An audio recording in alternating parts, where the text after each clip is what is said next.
Hey guys, this video was made for anyone looking to improve at Valorant. No BS, just a peak 580 elo, Immortal 3 player talking a bit about techniques and strategies that helped him climb from Silver to Immortal over the course of roughly 8 months. I'll be talking about aim, game sense, movement, positioning, teamwork, timings, communication, and really just anything that I found beneficial to my improvement. First off, I want to talk about aiming. The first thing you need to know about your aim is that crosshair placement is going to be about 50% of the battle.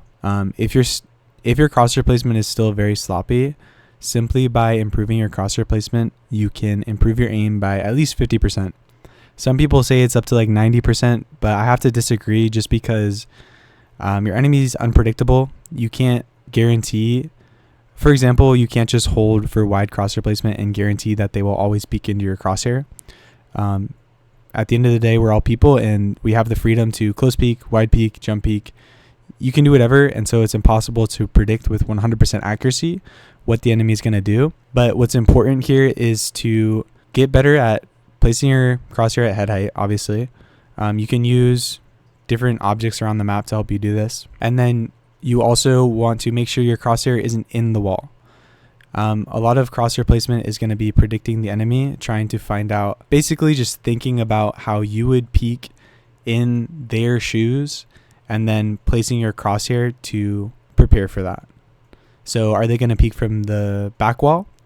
And if so, you probably need to pull your crosshair down a little bit because they're going to be shorter on your screen. And then if they're peeking close wall, maybe you need your crosshair a little bit wider because they have to peek out wider to see you in the first place. And these are just little adjustments that you need to be making for holding angles. And then when peeking angles, you want to make sure you're slicing the pie. So this just means clearing each angle intentionally. A big issue I see players make when they're first applying this is clearing too many angles. When you start getting higher elo, there are just like bad positions where you're often not going to see the enemy. And if you spend too much time clearing angles, you're going to sacrifice your timings and your positionings.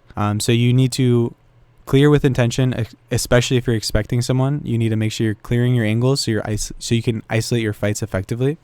It's pretty easy to learn to do this. You can do it in deathmatch, custom games, however you want to do it. But just get good at intentionally clearing the angle you want to clear without overexposing yourself. Pre-aim into the wall, peek out, and just practice doing that. I'd recommend deathmatch for sure, and just get really good at having like at least moderate to good crosshair placement when peeking angles. One thing I don't hear people talking about a lot is the auditory cues in the game. And honestly, listening to what the enemy's doing is very beneficial, and it helps a lot for your aim. Because if you hear them stomping around, you can hold your crosshair a little wider because they're going to wide peek you. And if they're a little bit more quiet, you can hold it closer. Obviously, they could still throw switch ups. If they know you're there, they might walk up and then wide peek. And so it's not perfect, but if you can hear what they're doing, it definitely gives you a slight edge. Once you get your crosshair placement down, that's about 50% of the battle, like I said. You still need good raw mouse control. There are tons of aim trainers available nowadays, and so pretty much anyone can get into aim training and have fairly decent aim within a month.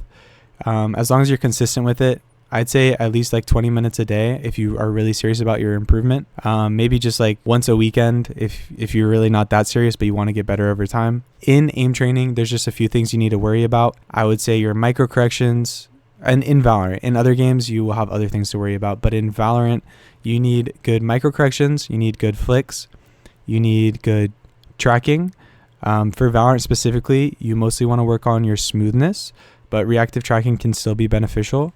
And then you also have target switching, but in Valorant, that's not always the most beneficial because usually if you're peeking more than one enemy, you're at a disadvantage anyways. Plus, each one of these categories is going to help improve the other categories as well. So it's kind of universal. There is arguably good technique to be had in these categories, which I'll briefly cover. But ultimately, the main thing that you want when aiming, if you're trying to really improve, is to focus on the target and to push yourself when practicing. And as long as you're pushing yourself, you're going to be improving. And if you're looking at the target, you're giving your eyes, or you're giving your brain, the most up-to-date information on what the target's doing, how far off your crosshair is, any adjustments you need to make. And that's going to be the fastest way to improve your aim if you're going to practice. But yeah, that's about the basics that you need for aiming. For flicking, good technique would be, if you're far away from the target, flick close really fast and then have a slower, more controlled micro adjustment onto the target. So if you have good crosshair placement, you're only going to be doing the micro adjustment part. And then for tracking, you want to be as smooth as possible. Try not to trail behind the target. Try not to trail in front of the target. Try to be smooth on the target. Make sure you're not shaking on and off, because you're going to lose a lot more inside of Valorant than you will in aim training if you're shaking your crosshair on and off. Just because you're shooting bullets as opposed to like a laser beam. I'd say that's basically it for aim. Other than that, you just want to get familiar with the guns, practice with different guns, get used to the like spray patterns, all that. Primarily focus on the ones that you're going to be using the most often, obviously. And then next we're going to talk about movement. Movement goes hand in hand with your aim. The most highly agreed upon best movement habit is going to be strafing side to side with A and D, and shooting 2 bullets in between each strafe. This is best at medium to long range, and if you're close range, it's best to spray. You can crouch if you want to throw off your head height, but spraying is going to be best at close ranges. And then medium range, you can choose between 2 bullet bursting or spraying. If you are a fan of Primi, you can also throw in tap crouches. I don't like to do it. It adds a little confusion to the game when I think you can find more benefits and value out of practicing other things like your game sense. But yeah, if you're going to do tap crouches, don't fully crouch, just go about halfway to throw off your head height without slowing down your movement too much. But yeah, things to keep in mind with your movement would be that how you move affects how your crosshair moves. This is a very big deal that some people overlook. You can use your movement to aim because of this, but you can also throw off your mouse control if you're not taking into account how you are moving. And then if you get shot, obviously your movement gets slowed, so your crosshair is going to start moving slower. And in this moment, you need to recognize that you were slowed and either commit to a spray control or adjust your crosshair with your arm or whatever you want to do to make that last adjustment that you would have been making with your movement. But yeah, movement's pretty straightforward. It's really not that bad. The best time to jump peek would be on long corridors, because you get the most information the quickest with the least amount of risk. And then you can jiggle peek to throw off crosshair placement. If you jiggle peek into a wide swing, oftentimes you can get a kill. And then there's just little movement tech that you can do here and there that aren't super important. For the most part, what you want to master for your movement is going to be clearing angles correctly, which goes hand in hand with crosshair placement from the last section. Oh yeah, and then of course you want to be peeking with A and D, because this is the fastest way to peek. You want to be perpendicular to the angle you're peeking as well. The more forward velocity you have in comparison to the enemy, the slower you're going to be on their screen. If you think about it directionally, if you're going directly sideways, you're going to be moving faster than if you're going diagonally forward towards the enemy, just because from their perspective, you're moving about half the speed. I don't know if it's exactly half, but it's a lot slower. It makes it a lot easier for them to shoot you. If you peek like that, you're going to notice that you're dying really fast a lot of the time. The next thing I want to talk about is your game sense. Game sense is something that's just developed over time. As you play the game more and more, you'll recognize habits people have, what players commonly do, different strategies, positionings people play.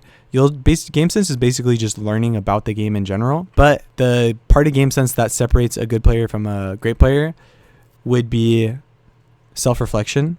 So if you make a decision based off of what you thought would happen and it didn't work out how you expected it to, you can then reflect, go back, think about what you could have done better in that situation, so that next time a circumstance that comes up that's similar to that, you can readjust and play better.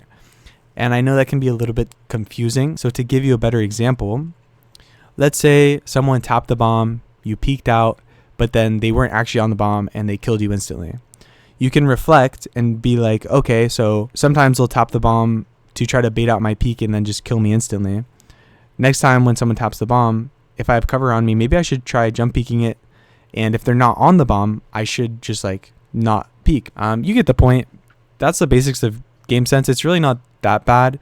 If you want to improve at this even faster, then you have to record your games, VOD review, all that. Pros do that. It's not the most fun thing to do unless you really, really enjoy the game. But yeah, that's basically how you improve game sense. You could also watch players better than you and then try to copy what they do. Doing that doesn't necessarily improve your game sense until you do it for yourself and then learn the different ways that it can fail and the different ways it can work. Because each place has pros and cons, and you have to be able to weigh it in the moment. And that's basically your game sense. If it's confusing, I'll make another game sense video for you guys. But game sense I could probably talk about all day. So I'm going to get moving so I can cover everything here. Next up, we got positioning. I'd probably group up positioning with teamwork and timings, just because without good positioning, you can't have good teamwork or good timings. So what do I think is good positioning? There's a few things I think about when I'm worrying about my positioning. I'll either be trying to play close to my teammates. If I'm defending, maybe I'll set up a crossfire. If my team's peeking out, maybe I'll be peeking out with them or somewhere close by where I can go for a trade kill or catch the enemy off guard. Maybe I'm positioning him in a location. Let's say I'm playing Omen. I'm positioning in a spot where I can throw smokes on both sides of the map, but also blind if the enemies are rushing on one side of the map. And the better your positioning, basically, the more value you can have in any given round. Because positionings also affect your timings. As you know, timings are super important in a game like Valorant. As you know, there's objectives and there's a time limit. And so you have to get something done. And if you don't, you're just going to lose the round by default. Timings come in when players are pressured to do something. In doing something, they put themselves in a position where there is risk. And a good timing from you is to take advantage of the enemy's risk. So on Ascent, players have to run out of A main to get on site, take control, and plant the bomb. There's a very solid timing where you can peek out of the smoke next to the door, and you can catch enemies off guard as they're crossing to the site. The reason this works and why it's a good timing is because although they can pre-aim the smoke, they have tons of different angles to worry about. They have to be worried about you peeking out of the smoke. They have to be worried about players peeking out of gen. They have to be worried about players peeking out of dice, out of heaven, out of right side heaven, out of hell.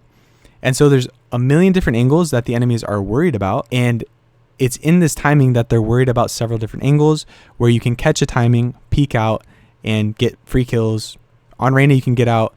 If your team is with you, if your team has good positioning as well, they can peek off of your kill. They can get more kills, and you can really snowball the round very quickly with a good timing. This is also how you get high impact kills as well. You get high impact kills on good timings. Other things that go into good positioning would be your ability to reposition. Is your position throwing off crosshair placement, such as being on high ground, relocating, being like, oh, they spotted me dice, let me go to gen when they don't see me, and now all of a sudden you're peeking them from a new angle, which increases the chances of their crosshair placement being off. And that's the same thing, maybe you're on top of gen, that also throws off crosshair placement because it's unlikely that they're pre-aiming up there. These small little differences increase your chances of winning rounds because it decreases the chance that the enemy is pre-aiming and ready for your peek. Or even just if you're holding them, ready for you to be holding from them. And so good positioning is good for a lot of different reasons. I would just say positioning is probably the most important thing in Valorant. Are you positioning yourself in a place where you can help your team? Are you positioning yourself where you can take advantage of timings? And are you positioned in a place where you can fall back to new positions or maybe even throw off enemy crosshair placement? So those are the main things I look at for positioning. If you're doing those already, good job. You have pretty good positioning. Obviously, for all of these, there's a lot of work that can be done, and you can constantly improve all of them indefinitely.